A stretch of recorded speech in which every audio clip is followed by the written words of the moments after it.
സിറിയയിൽ മാരകമായ ആക്രമണങ്ങൾ തുടരുകയാണ് ഇസ്രായേൽ. സിറിയയെ കീറി മുറിക്കാനാണ് ഇസ്രായേലിന്റെ തീരുമാനം. ആഗോള ഇസ്ലാമിക ഭീകരവാദത്തിന്റെ ഉറവിടമായ സിറിയയെ പല കഷ്ണങ്ങളാക്കി കീറി മുറിക്കാനുള്ള ശ്രമങ്ങൾ ആരംഭിച്ചിരിക്കുന്നു ഇസ്രായേൽ സേന. സിറിയയിൽ കഴിഞ്ഞ രാത്രി നടത്തിയ ശക്തമായ വ്യോമാക്രമണത്തിന് പിന്നാലെ സൈനിക നടപടികൾ ഉണ്ടാകുമെന്ന മുന്നറിയിപ്പ് തന്നെയാണ് IDF നൽകുന്നത്. സിറിയയിൽ ഇനിയും ആയുധ ശേഖരങ്ങളുണ്ട്. സിറിയയിൽ ഇനിയും ഇസ്ലാമിക ഭീകരവാദികൾ അവരുടെ ലക്ഷ്യങ്ങൾ നിറവേറ്റുന്നതിനായി സ്ഫോടക വസ്തുക്കൾ സൂക്ഷിച്ചിട്ടുണ്ട്. ആ ബങ്കറുകളിലിരിക്കുന്ന ഒളിയിടങ്ങളിൽ ഒളിച്ചു വച്ചിരിക്കുന്ന ആയുധങ്ങൾ കൂടി കണ്ടെത്തണം. അത് ഇസ്ലാമിക് സ്റ്റേറ്റിൻ്റെതായുണ്ട്, ഇറാൻ്റേതായുണ്ട്, ഹമാസിൻ്റെതായുണ്ട്, ഹിസ്ബുള്ളയുടേതായുണ്ട്. അങ്ങനെ നിരവധി ഇസ്ലാമിക ഭീകര സംഘടനകൾക്ക് വെള്ളവും വളവും നൽകി, അവർക്ക് ആയുധങ്ങൾ നൽകി, പ്രവർത്തിക്കാനുള്ള സ്വാതന്ത്ര്യം നൽകി, അതിനുള്ള സ്ഥലം നൽകി അവരെ വളർത്തിയതിന് പിന്നിൽ സിറിയ എന്ന രാജ്യമുണ്ട്. അതുകൊണ്ട് തന്നെ അയൽപ്പക്കക്കാരായ സിറിയ ഇനി പഴയ സിറിയയായി തുടരരുത്. ഇതാണ് ഇസ്രായേൽ ലക്ഷ്യമിടുന്നത്. സിറിയയിലെ അസദ് ഭരണകൂടം എല്ലാ കാലത്തും ഇസ്രായേലിനൊരു തലവേദന തന്നെയായിരുന്നു. അസദ് ഭരണകൂടത്തിൻ്റെ പിന്തുണയോടുകൂടിയാണ് ഹിസ്ബുള്ളയും ഹൂതികളും ഹമാസുമൊക്കെ എല്ലാ കാലത്തും ഇസ്രായേലിനെ ആക്രമിച്ചത്. ആയുധങ്ങൾ നൽകി, അതുപോലെ മയക്കുമരുന്ന് നൽകി അസദ് ഭരണകൂടം ഇസ്ലാമിക ഭീകരരെ സഹായിച്ചു. അസദ് ഭരണകൂടത്തിനാകട്ടെ ഇറാൻ എണ്ണയിൽ നിന്നുള്ള വരുമാനം കൊണ്ട് വൻതോതിലുള്ള തുകകൾ നൽകി. അങ്ങനെ ഇറാൻ്റെ സാമ്പത്തിക പിന്തുണയിൽ പടർന്ന് പന്തലിച്ച തടിച്ചു കൊഴുത്ത ഇസ്ലാമിക ഭീകരർക്ക് അസദ് ഭരണകൂടം ആവശ്യത്തിന് ആയുധങ്ങൾ നൽകി. അങ്ങനെ പശ്ചിമേഷ്യയിലെ സമാധാന അന്തരീക്ഷം മുഴുവൻ പൂർണ്ണമായും ഇല്ലാതാക്കിയത് ഇറാൻ്റെയും അസദ് ഭരണകൂടത്തിൻ്റെയും സിറിയയുടെയും ഒക്കെ പ്രവർത്തനങ്ങളായിരുന്നു.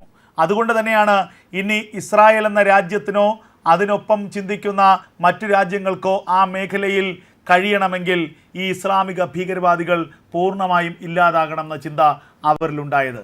അത് കൃത്യമായി മനസ്സിലാക്കിയാണ് 14-15 മാസക്കാലം മുമ്പ് 2023 ഒക്ടോബർ 7 ഒരു ദൃഢപ്രതിജ്ഞ എടുത്ത് ബെഞ്ചമിൻ നെതന്യാഹു ഒരു തിരിച്ചടി തുടങ്ങിയത്. ആ യുദ്ധം തുടങ്ങിയ ആദ്യ ദിവസങ്ങളിൽ തന്നെ നെതന്യാഹു പലതവണ ആവർത്തിച്ചൊരു വാക്കുണ്ട്: ഞാനും എൻ്റെ ജനതയും എൻ്റെ സൈന്യവും ഒരു ദൃഢപ്രതിജ്ഞ എടുത്തുകൊണ്ടാണ് ഈ യുദ്ധത്തിൽ ഇറങ്ങിയത്. ഞങ്ങൾ ഈ യുദ്ധം വഴിയിൽ വെച്ച് അവസാനിപ്പിക്കില്ല. ഞങ്ങൾ ഈ യുദ്ധം വിജയിക്കാൻ വേണ്ടി മാത്രം നടത്തുന്ന യുദ്ധമാണ്.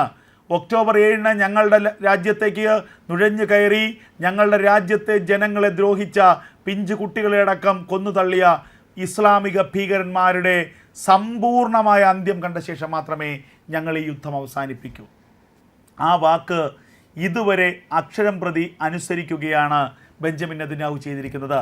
ഇതിനിടയിൽ താൽക്കാലികമായ 2 വെടിനിർത്തലുകൾ, ഹിസ്ബുള്ളയുമായുള്ള വെടിനിർത്തൽ നടക്കുമ്പോഴും ഹിസ്ബുള്ളയെ ആക്രമിച്ചു കൊണ്ടിരിക്കുന്നു ഇസ്രായേൽ. ലെബനനിലുള്ളിലേക്ക് കടന്നു കയറി നിരവധി ഹിസ്ബുള്ള കേന്ദ്രങ്ങൾ തകർത്തു. ഒരു ഭാഗത്ത് വെടിനിർത്തലെന്ന് പറയുകയും മറുഭാഗത്ത് തീവ്രവാദത്തിനെതിരെയുള്ള ശക്തമായ നടപടിയെടുക്കുകയും ചെയ്യുന്നു ഇസ്രായേൽ. ഹിസ്ബുള്ളയ്ക്കെതിരെ മാത്രമല്ല, ഹിസ്ബുള്ളയെ സാമ്പത്തികമായും സൈനികമായും പിന്തുണയ്ക്കുന്ന സിറിയയായിരുന്നു പിന്നീട് ഇസ്രായേൽ ലക്ഷ്യമിട്ടത്. സിറിയയുടെ ഒറ്റപ്പെട്ട മേഖലകളിൽ, പ്രത്യേകിച്ച് ലെബനനുമായി അതിർത്തി പങ്കിടുന്ന മേഖലകളിലൊക്കെ തന്നെ ഇസ്രായേലിൻ്റെ അതിരൂക്ഷമായ ആക്രമണങ്ങൾ ഉണ്ടായിരുന്നു. ആ ആക്രമണങ്ങൾക്ക് മറുപടി നൽകാൻ പോലും സിറിയയ്ക്ക് കഴിഞ്ഞിരുന്നില്ല. സിറിയയിലെ ലെബനൻ അതിർത്തി മുഴുവൻ ഇസ്ലാമിക ഭീകരവാദികൾക്ക് തീരെഴുതി കൊടുത്തു സിറിയയിലെ അസദ് ഭരണകൂടം. അങ്ങനെ ഇറാൻ റവല്യൂഷണറി ഗാർഡിന് അവിടെ പ്രത്യേക സംവിധാനങ്ങളുണ്ടായി, ഹിസ്ബുള്ളയ്ക്ക് അവിടെ ആയുധപ്പുരകളുണ്ടായി, ഇസ്ലാമിക് റെസിസ്റ്റൻസിന് അവിടെ ആയുധ കേന്ദ്രങ്ങളുണ്ടായി, ഹമാസിന് പ്രത്യേകം ആയുധശാലകളുണ്ടായി. അങ്ങനെ എല്ലാ ഭീകരന്മാരെയും വിളിച്ചു വരുത്തി അവർക്ക് ആയുധങ്ങൾ കൊടുത്ത് ഇസ്രായേലിന് നേരെ യുദ്ധം നടത്താൻ പറഞ്ഞുവിട്ട സിറിയയെ തീർക്കണമെന്ന് അന്നേ കുറിച്ചതാണ് ബെഞ്ചമിൻ നെതന്യാഹു. അതിനൊരു അവസരം കാത്തു നിൽക്കുകയായിരുന്നു. അതിനിടയിലാണ് 11 ദിവസം കൊണ്ട് മാത്രം സിറിയൻ ഭരണകൂടത്തെ അട്ടിമറിച്ച വിമത സൈന്യത്തിൻ്റെ നീക്കം നവംബർ മാസം 27 ആരംഭിച്ചത്. അതായത് ഹിസ്ബുള്ളയ്ക്കെതിരെ ഇസ്രായേൽ വെടിനിർത്തൽ പ്രഖ്യാപിച്ച ദിവസം. ആ ദിവസം തന്നെ വിമത സൈന്യത്തിൻ്റെ സൈനിക നീക്കം ആരംഭിച്ചു. അപ്പോൾ തന്നെ അതിന് പിന്നിൽ ചില കൃത്യമായ പദ്ധതികളുണ്ട് എന്ന് നമുക്ക് മനസ്സിലാകും. കൃത്യമായ 3-ാം ദിവസം അലപ്പോ, സിറിയയിലെ തന്നെ 2ാമത്തെ വലിയ നഗരമായ അലപ്പോയിൽ അതിരൂക്ഷമായ ആക്രമണം തുടങ്ങി. 3 ദിവസം കൊണ്ട് അലപ്പോ പിടിച്ചെടുത്തു വിമത സൈന്യം. പിന്നീട് ഹോംസ്, ദാര തുടങ്ങിയ പട്ടണങ്ങൾ. അവിടെയൊന്നും തന്നെ സിറിയൻ ഔദ്യോഗിക സേനയുടെ, അസദ് സേനയുടെ ചെറുത്തുനിൽപ്പ് കാര്യമായൊന്നും ഉണ്ടായില്ല. പിന്നാലെ തെക്കൻ സിറിയയിൽ നിന്നുള്ള വിമത സൈന്യം ഡമാസ്കസിലേക്ക് ഇരമ്പിയാർത്തു. ഡമാസ്കസിലേക്ക് 4 വശത്തു നിന്നും വിമത സൈന്യം വന്നു. ബാഷർ അൽ അസദ് ജീവനും കൊണ്ടോടി രാജ്യം വിട്ടു. അങ്ങനെ അസദ് ഭരണകൂടത്തിന് കീഴിലുള്ള സൈന്യം ഛന്ന ഭിന്നമായി പോയി. ഈ സാഹചര്യം മുതലെടുത്തുകൊണ്ട് ഇസ്രായേൽ തങ്ങളുടെ കാലങ്ങളായി കരുതി വെച്ച ആ വിരോധം തീർത്തു, ആ വാശി തീർത്തു. അതായത് തന്ത്രപ്രധാനമായ ഗൊലാൻ കുന്നിലേക്ക് ഇസ്രായേലി സേനയുടെ സൈനിക വിന്യാസമുണ്ടായി. ഹെർബൺ പർവ്വതത്തിൻ്റെ ഏറ്റവും ഉച്ചസ്ഥായിലുള്ള ആ പ്രദേശം ഇസ്രായേലി സേന പിടിച്ചെടുത്തു. അവിടെയുള്ള സിറിയൻ സൈനിക പോസ്റ്റ് ഇടിച്ചു നിരത്തി അവിടെ ഇസ്രായേലിൻ്റെ പുതിയ സൈനിക പോസ്റ്റ് ആരംഭിച്ചു. അതുപോലെ ഗൊലാൻ കുന്നിൻ്റെ സിറിയൻ പ്രദേശങ്ങളിലേക്ക് ഇസ്രായേലിൻ്റെ വമ്പൻ സൈനിക നീക്കമുണ്ടായി. ബഫർ സോണും കടന്ന്, ഐക്യരാഷ്ട്രസഭ നിശ്ചയിച്ച അതിർത്തികളുമൊക്കെ കടന്ന് ഏകദേശം 20 കിലോമീറ്ററോളം ഉള്ളിലേക്ക് കടന്നുകയറി ഇസ്രായേലി സേന. ഇസ്രായേലി സേനയുടെ വമ്പൻ അശ്വമേധം തന്നെയാണ് കഴിഞ്ഞ ദിവസങ്ങൾ കണ്ടത്. കേവലം ഡമാസ്കസിൽ നിന്ന് 20 കിലോമീറ്റർ മാത്രം അകലെയാണ് ഇസ്രായേലി സേന ഇപ്പോൾ നിലയുറപ്പിച്ചിരിക്കുന്നത്. ഡമാസ്കസ് പിടിച്ചെടുക്കാനുള്ള എല്ലാ നീക്കങ്ങളും ഇസ്രായേലി സേന ആരംഭിച്ചിരിക്കുന്നു. ഇതിനിടയിൽ സിറിയയിൽ പലയിടത്തും ഇസ്രായേലി സേനയുടെ ബോംബാക്രമണങ്ങളും റോക്കറ്റ് ആക്രമണങ്ങളും ഒക്കെ ഉണ്ടായിരിക്കുന്നു. സിറിയയിലെ ആയുധ ശേഖരം മുഴുവൻ നശിപ്പിക്കുക.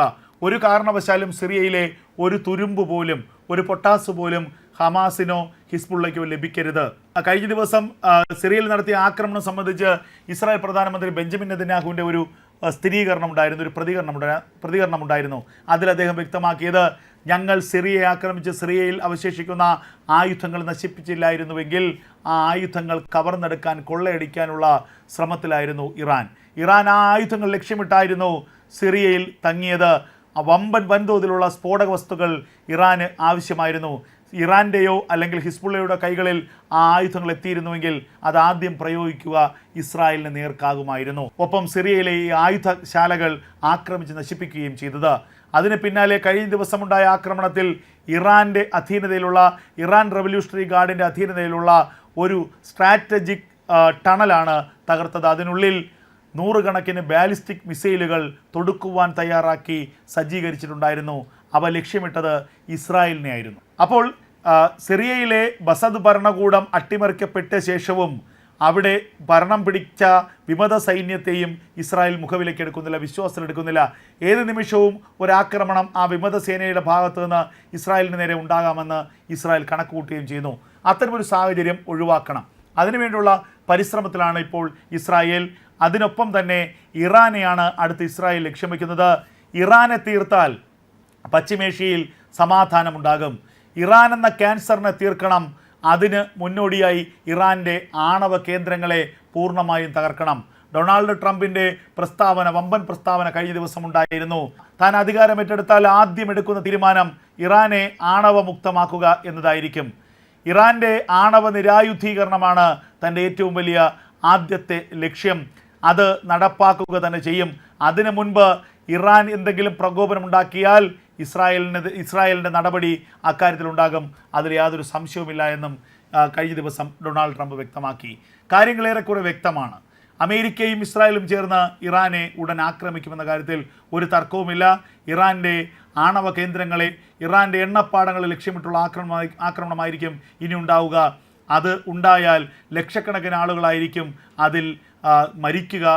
അത്രത്തോളം വലിയ കൂട്ടമരണം ഇറാനിലുണ്ടാകും. ഇറാൻ എന്ന രാജ്യം ഒരിക്കൽ കത്തിയാൽ, ആ എണ്ണപ്പാടങ്ങളുടെ മുകളിലിരിക്കുന്ന രാജ്യം ഒരിക്കൽ കത്തിയാൽ പിന്നീട് ആ എണ്ണ അണയ്ക്കണമെങ്കിൽ ആഴ്ചകളും മാസങ്ങളും വേണ്ടി വരും. അപ്പോഴേക്കും ഇറാൻ എന്ന രാജ്യം സമ്പൂർണ്ണമായി കത്തി നശിച്ചിരിക്കും. ഇസ്ലാമിക ഭീകരതയുടെ ഏറ്റവും വലിയ സ്പോൺസർമാരാണ് ഇറാൻ. അതുകൊണ്ട് തന്നെ ഇറാനെ വീഴ്ത്തിയാൽ മാത്രമേ ഇസ്ലാമിക ഭീകരതയ്ക്ക് കൂച്ചുവിലിറങ്ങിടാൻ കഴിയൂ എന്ന് ഇസ്രായേലും അമേരിക്കയും കൃത്യമായി വിലയിരുത്തുന്നു. അതിൻ്റെ അടിസ്ഥാനത്തിലുള്ള നടപടികളാണ് ഉടനുണ്ടാകാൻ പോകുന്നത്.